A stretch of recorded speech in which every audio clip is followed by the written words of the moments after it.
Ted. Thank you all. I yield back to the chair. Thank you very much, Senator Hickenlooper.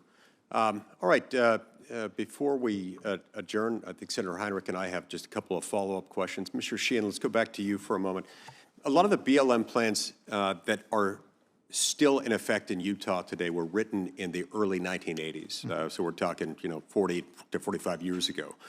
How realistic is it for BLM to manage fire, habitat, recreation, energy projects, and so forth under plans that were written before modern data, modern modeling techniques, or current demands even existed? And also, can you help us understand why it is that some of these plans, 40 to 45 years old, haven't been updated in that time period? Sure. Thank you, Chairman Lee. First of all, it's vital, right? Changing circumstances, your words, right? What do we know different than we knew in 1983? A lot of the people in this room weren't born in 1983, and I was, unfortunately, but, or maybe fortunately, but we got to look at how's the world changed? What do we know now? What do we know about rare earth minerals we didn't know then, and maybe where they are? What do we know about some of these habitats that are shared by wildlife and wild horses and livestock communities? Do we need to revisit that? What do we know that's different now about uses that many have interest in, to put in renewable energy on public lands? How has recreation changed? You look at the vehicle in 1983. You didn't have side-by-sides and maybe not even hardly four-wheelers, right? And now they are quite prevalent. So if we can't address the, updating these plans on some regular basis, it's going to be very, very difficult to move forward. And it just makes sense. I think we all try to, reevaluate our lives from time to time and, what's happened different than what we knew. As far as, what's it going to take to get us there? Some of these plans, I look at our Cedar City, Utah, southern Utah plan, that started a dozen years ago. And it's really still not gone anywhere. When we initially, an early part of planning is scoping. We go out and say, what are the situations out here? What do we need to know?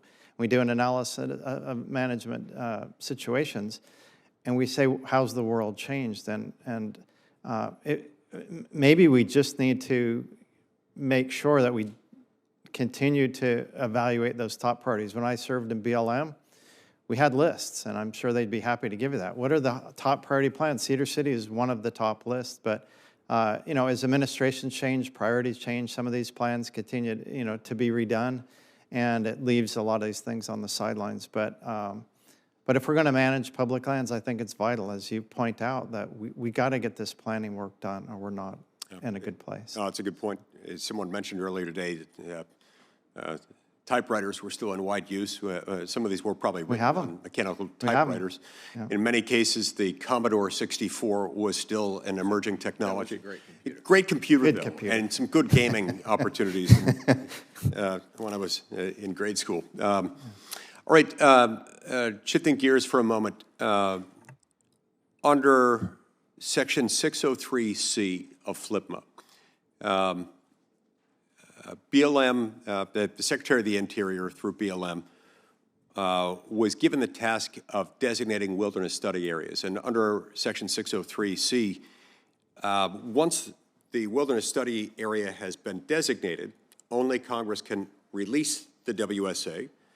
And the WSA, unless or until such time as Congress releases it, has to manage it as if it were wilderness, designated as such by Congress. History has shown that these releases rarely occur, and so this allows many millions of acres to be managed as de facto wilderness without ever specifically having been designated as such by Congress. So how workable a system is that where one agency can unilaterally designate a WSA?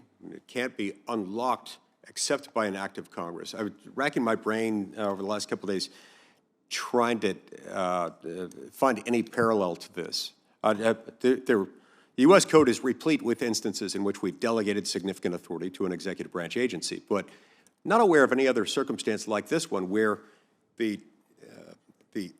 authorization for an agency to exercise administrative authority becomes a complete one-way ratchet, takes on some of the trappings of a statute, and can't be revisited later in light of a subsequent finding that either the original decision was wrong or it's become outdated or otherwise. So just tell us about how workable that sort of thing is and how that may make things difficult for land managers. Yeah, certainly. In these planning processes, as you point out, the BLM has authority to designate a wilderness study area. They can take an area of land and say, you know, in their opinion, in that planning opinion, that should be a wilderness study area. And further to your point, you acknowledge that only Congress can undo that. A future executive administration cannot undo what is done in that plan. And so I think I can't say there are no other instances in federal government that allows sort of an agency or a bureau to create an action that really elevates itself instantly to a congressional action that can't be undone even in the future by the executive side. So you know, whether it's a major problem or not, I'm not certain how much of those WSAs are being designated now, but it's certainly curious that you know, we have an ability to, in this case, the Bureau of Land Management, designate something that has sort of a de facto effect of permanency behind it. So. Thank you.